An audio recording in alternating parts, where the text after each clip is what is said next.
So we've been announcing that we had a guest here this morning, and we do occasionally.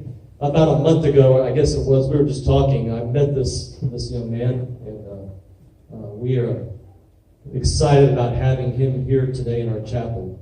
Mr. Omar Delgado was a member at the time of the Eatonville Police Department when the Pulse shooting occurred back in June of 2016, and it's so hard to believe it's coming up on 2 years already. But he was the first responder to that event. And he's here to tell part of that story and share some other things that maybe that he has on his mind, his heart today. So just be respectful, please, as we always are to our guests. All right? Put your hands together. Let's welcome Mr. Omar Delgado.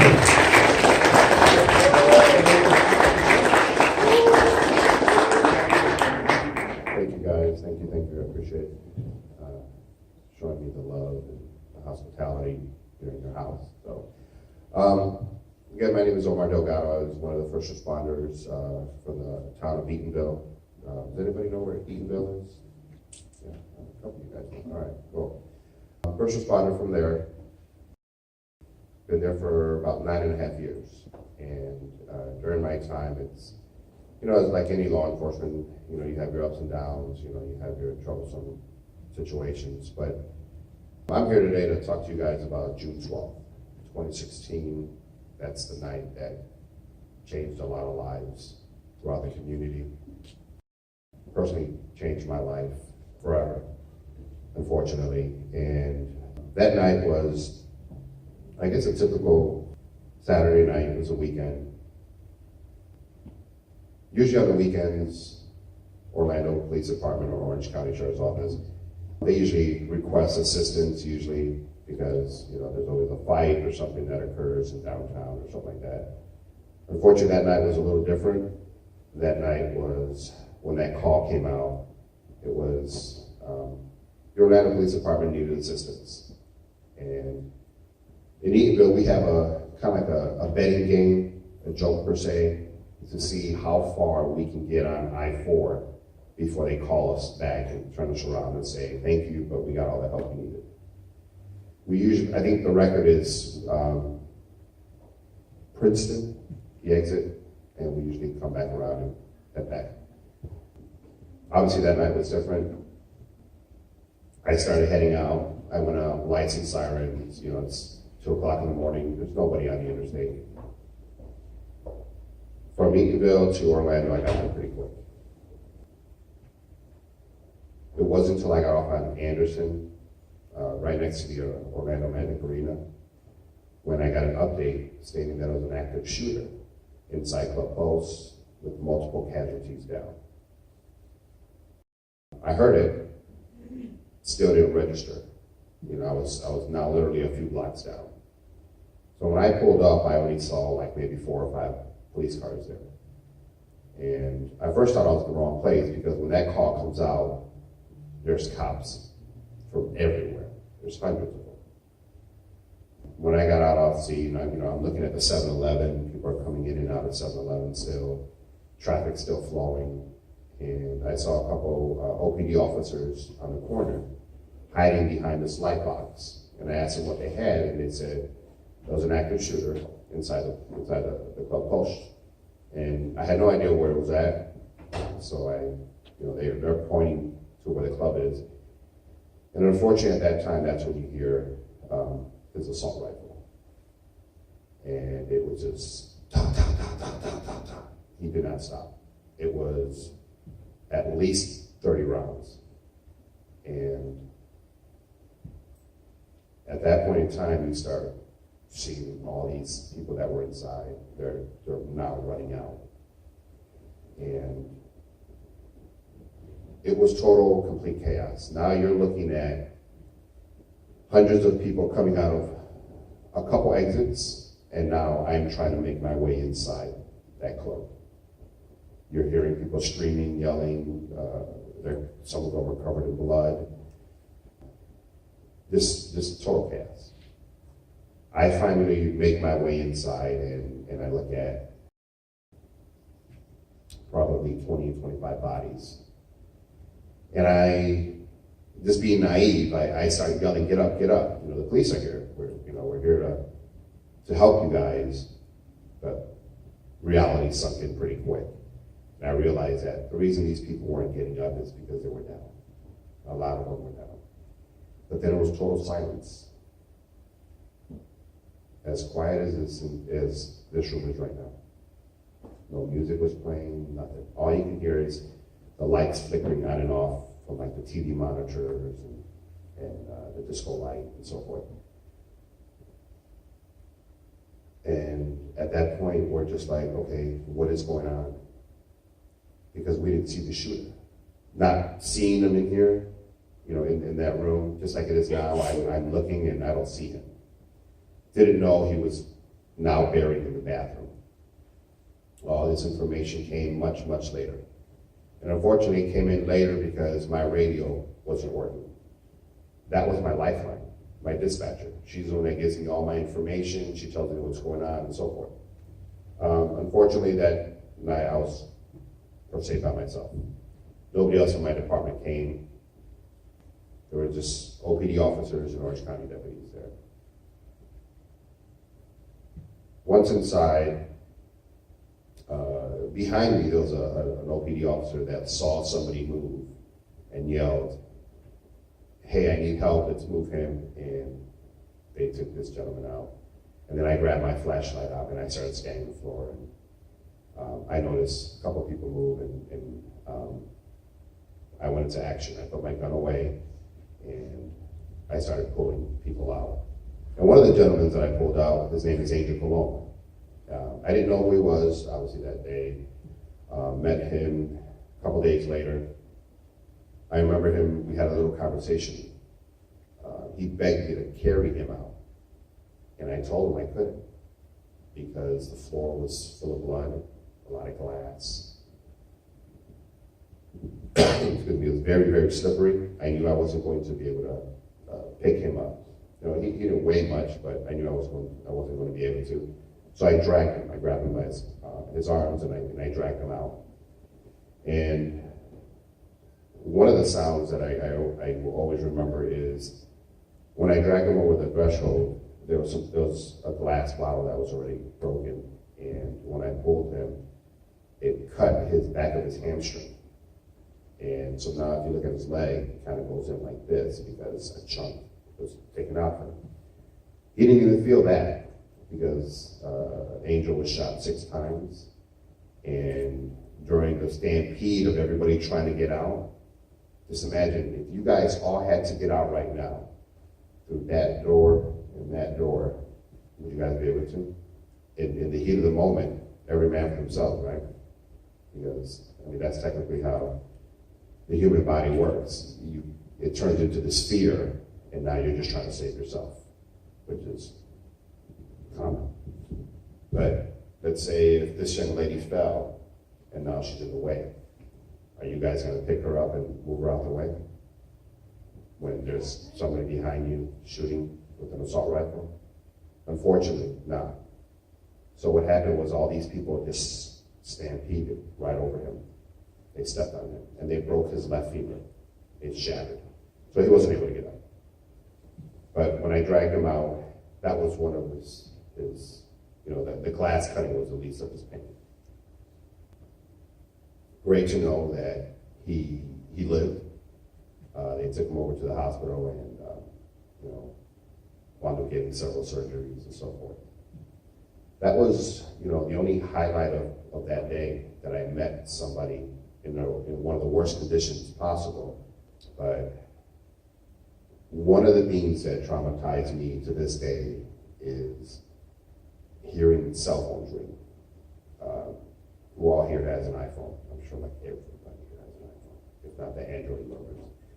Well, iPhone, has this distinguished ringtone that you can tell it's an iPhone. Well, there were several phones lying on the floor that it just kept ringing and ringing and ringing. And I could see who was calling. Sometimes the call ID said mom, sometimes it said dad, best friend, sister, brother. And it just kept ringing and ringing and ringing. Why? Because everyone started finding out that there was a shooting at Club Post. And you all know when social media hits, the information travels real fast. You know, you got Facebook Messenger, you got Facebook Live, Instagram, Snapchat. So all these people started doing that, and the word got out. So just imagine your loved one trying to call over and over and over, and no one's picking up the phone. So now what is your thought process? Oh my God, where is this person? Unfortunately, I knew that these people weren't going to ever pick up their phone, but their loved ones didn't. And that's my trauma, that's my biggest trauma right now when I hear that phone ring. Because it takes me back to that night, unfortunately, real quickly. Then I realize, okay, I'm good, I'm not there anymore. Hearing that, knowing the information I knew, I couldn't grab the phones, I couldn't turn them off, I couldn't answer them, I couldn't do anything. Why? Because it was part of a crime scene, and unfortunately the shooter was still out there. And at that point in time, we didn't know who it was or how many there were. It wasn't until much later that he wound up calling 911, and that's when he praised his love to ISIS and the whole 9 yards. And it was shortly after when he wound up telling us that he had bombs strapped to a lot of the survivors and the victims, and he had enough bombs that could blow up a city block. At that point in time, from what we've all heard and regarding these terrorist attacks, it's true. They're known to blow things up. So at that point in time, we did not leave. We stayed inside there. I have 3 kids.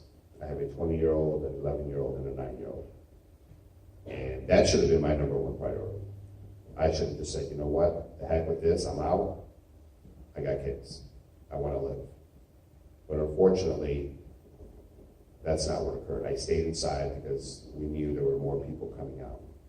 So we were able to save a lot more people. Later on, finding out after the whole thing was over that he didn't have any bombs, which was a great thing because who knows how much destruction he could have done. Probably would have occurred almost like the 9/11 attacks in New York City. I know you guys are probably very young for that, but I'm sure you guys have heard it when the World Trade Centers came down, crushing them. There are things that are going to occur in everyday life that might give you what I'm suffering now, which is post-traumatic stress disorder. It's PTSD. A lot of veterans get it from coming back from fighting in wars and so forth, but it also happens to everyday people. Like if you lose a loved one, a grandma, a parent, or a brother or sister, something like that, that puts you in a whole different world. The reason I came today was to talk a little bit about my story, talk about a little bit of what I'm doing now. I met Mr. Posey at one of the movies from one of this director that made a documentary about Club Pulse. It's going to be on Amazon Prime, probably at the end of this month or beginning of next month.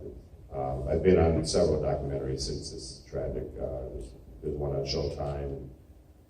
When your face gets put all over every news media around the world, it's kind of a cool feeling, but it's also pretty destructive in a way because you're being pulled left and right. Come here, come here, come here, tell me your story. And you get tired of telling your story. But I realize that it helps me, therapeutic-wise. That's kind of like my therapy, being able to talk about things.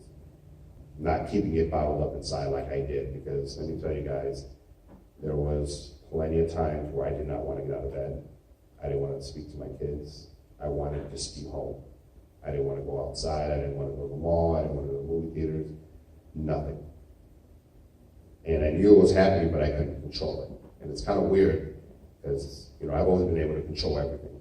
You can control your own destiny. You can control a lot of things that you wind up doing or don't want to do. But unfortunately, I wasn't able to control any of that. And I knew I was a different person. My kids came out and realize, okay, why isn't Daddy doing this with us? Why isn't Daddy doing that with us? And it was hard to explain to my little ones what happened. They always saw me on the news and on the TV, and they thought Daddy was a rock star, but in reality, they didn't really know what actually happened. And we tried to, shield them from that. Just to show hands, did anybody have any friends or family members that was associated with that shooting at Post? Anybody knew anybody from there? No? That's good, because it's rough, and when I talk about it, and there's always somebody in the class or in the group that has somebody from there, it gets pretty emotional because they're remembering their loved one. But there were 49 people that lost their lives that day, and now it brings up to a debate of, I'm sure everyone here has probably heard about the shooting in Parkland. Anybody? The shooting in Parkland, Florida? At Douglas. Well, I've been down there for about 10 days speaking to the kids and speaking to the parents in reference to what their kids are going to be experiencing. Because when you go through a traumatic event like that, you wind up getting PTSD. And now, a lot of these kids were on the news and so forth, and they were marching and going up to Tallahassee and Washington and showing their disbelief on gun laws. Why are these guns allowed and so forth, and that's a huge debate, and that'll probably go on forever, probably when you guys get older. These kids now are going through their trauma right now because the media is leaving Parkland, and they're going to go cover another news story, and a lot of these kids are now depressed, and they're suicidal, and they're not who they used to be. And that's a huge concern now, because now we have a lot of youth that are out there with these bad thoughts. And since I've been through there, and I'm still going through there, I decided to volunteer my time to go down to Parkland and speak with them in reference to, how important it is to see a professional, talk to someone. And that goes for you guys too. You guys might not have been in a traumatic experience, but you guys are young, and trust me, I would hate to be in your shoes now, because there's just so many social media things that happen, and you guys might make fun of somebody else because they might not have enough followers and so forth, and it happens. Somebody will post a picture and they say, "Oh my God, that is a picture of you," and so forth, and now you're going to start getting into the debate of why you're so mean, and this all boils down to being a bully.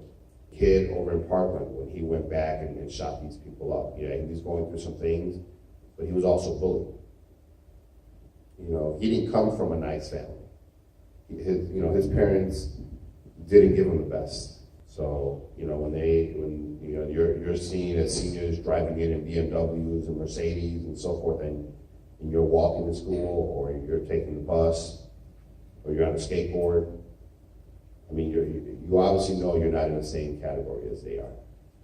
And that's where the bullying starts, because, now they make fun of you, of other kids. And unfortunately, that hits so hard that look what happens. They come back and they want to take it out on the people who were mean to them. And I hope and pray that none of you kids ever experience something like that. That you guys all treat each other equally, because we are all the same, but we are different. We all go to sleep the same, we get dressed the same way, we have to do a lot of things the same way, just because our skin color is different, or, our beliefs are different, it shouldn't matter. The fact that you guys are out here doing what you guys have to do, unfortunately, you guys have to do high school, get an education. But you're preparing yourself for the future, because you know what? I'll be honest, it really sucks not being able to have a good job and pay for what you want and pay for bills. Because I'm sure a lot of you guys are like fashion, you like shoes and clothing, but when you want to make so much money and you're looking at a shirt that costs $70, but you want it because it's real nice, but you can't. And now you have to go down to Walmart or Kohl's or, Ross. And there's absolutely nothing wrong with that. But if that's the lifestyle you want and you want to look nice, well, unfortunately, you have to bust your butt now and get your education and get a nice paying job, go to college and get a nice paying job. Because unfortunately, that's how the world works. If you want to struggle, then struggle. But you're not going to like it. Right now, I'm sure your parents, they struggle to get you guys what you need. iPhones come out every year. Samsung phones come out every year. And everybody wants the latest and greatest. But, I personally can't picture spending $1,000 for a phone. I wish I could, but, and realistically, I can't.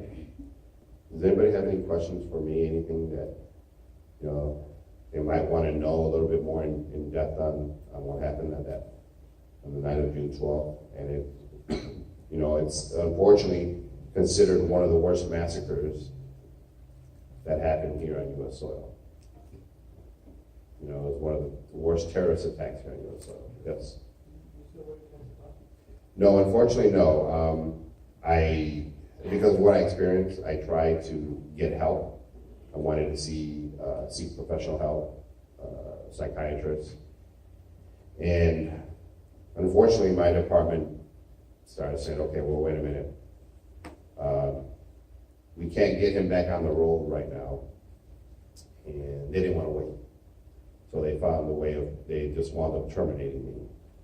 And because of that incident, it sparked a lot of hatred.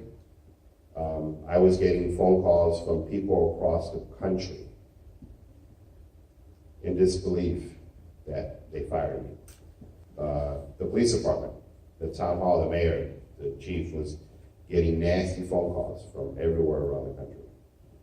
They were very upset that because what I did, I was a hero, and I saved lives, and I risked my life to help these people. And that is what a first responder does. Firefighter, police officer, doctors, nurses. And unfortunately, because that was just a little too much, that was just something that I wish on no man to be able to have seen what that was about. They wound up terminating. My last day of employment was December 31st. But I still continue now, still getting my therapy treatments and so forth, because before I move on to my next chapter in my life, I need to make sure I'm okay, first of all.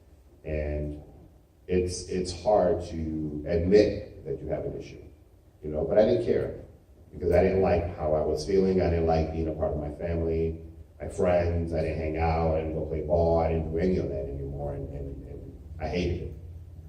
So that's when I decided, I need to get help, because unfortunately, people who suffer from PTSD, and it's not just first responders, but people who suffer from PTSD, they have one of the highest suicide rates, and that's just that's just not cool.